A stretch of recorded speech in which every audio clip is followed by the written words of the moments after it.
Je vous souhaite la bienvenue sur la chaîne YouTube Zen dans mes pattes. Aujourd'hui, nous allons aborder la question comment apprendre à parler chien. Et pour cela, je vous propose directement de voir différentes séquences de jeux de Vanda avec d'autres de ses petits copains. Commençons tout d'abord par sa rencontre avec son ami le cocker. Comme vous le voyez ci-dessous, il est important d'examiner la position des oreilles, la posture aussi de Vanda. Au début de cette séquence, nous allons voir Vanda qui n'est pas du tout à l'aise. Et comment peut-on le voir?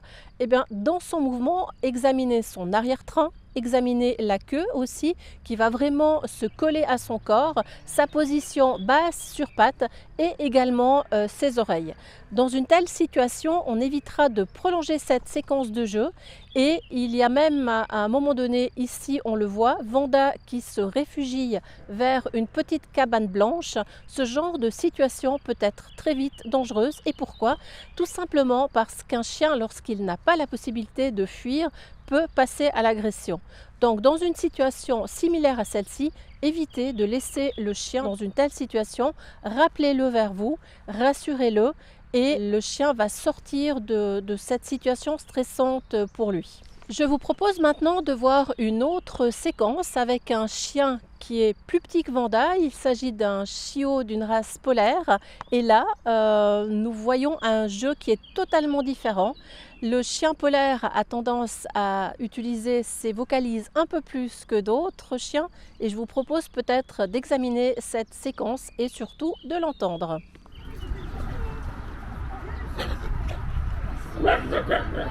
Les vocalises sont un langage sonore beaucoup plus complexe qu'il n'y paraît.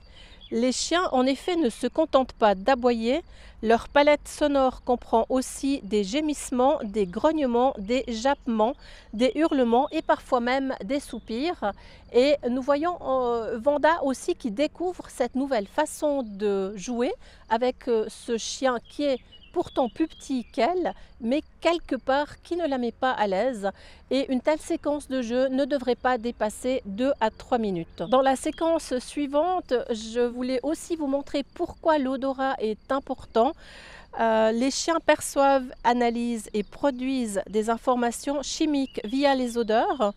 Les phéromones, les traces laissées par l'urine ou encore l'odeur corporelle d'un congénère leur permettent d'obtenir des données sur son identité, sur son état émotionnel ou même sur son statut social.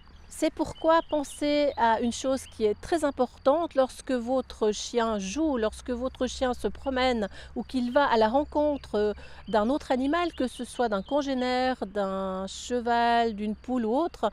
Souvent, il aura tendance à renifler parce que ce moyen est aussi un moyen de déstresser et on va gentiment parler aussi de signaux d'apaisement. Apprendre à parler chien, c'est aussi écouter sans les mots. Et pourquoi est-ce que je dis écouter sans les mots? Parce que pour moi, les signaux d'apaisement sont quelque chose à examiner et à mieux comprendre pour améliorer notre relation avec notre chien. Il y a un livre que je vous conseille, écrit par Touride Rougas, une éducatrice canine comportementaliste, qui a écrit justement un livre pour mieux expliquer quels sont ces signaux d'apaisement et pourquoi il est important de les connaître et j'ai envie de dire et parfois de les mimer aussi. Dans son livre, elle nous alerte, la plupart des comportements problématiques commencent parce que les humains ne reconnaissent pas ce que le chien essaye de leur dire. En apprenant ces signaux d'apaisement, vous allez aussi pouvoir éviter des conflits puisqu'un chien qui sera déstressé n'ira pas à la recherche du conflit. Lorsque je donnais des cours à des classes de jeux pour chiots, j'avais pour habitude de proposer à leurs gardiens de faire ces signaux d'apaisement. Qu'est-ce qu'on entend déjà par un signal d'apaisement? Il s'agit d'un bâillement, le chien qui se secoue, le chien qui va flairer, le chien qui parfois même cligne de l'œil pour se déstresser. Pour le chien, faire un signal d'apaisement, c'est un moyen comme nous on le ferait de je respire, je lâche prise et si vous détectez ces signaux, le fait en vis-à-vis de les faire, vous allez encore plus rapidement déstresser votre chien. Alors, qu'est-ce que j'entends par mimer ce que fait votre chien?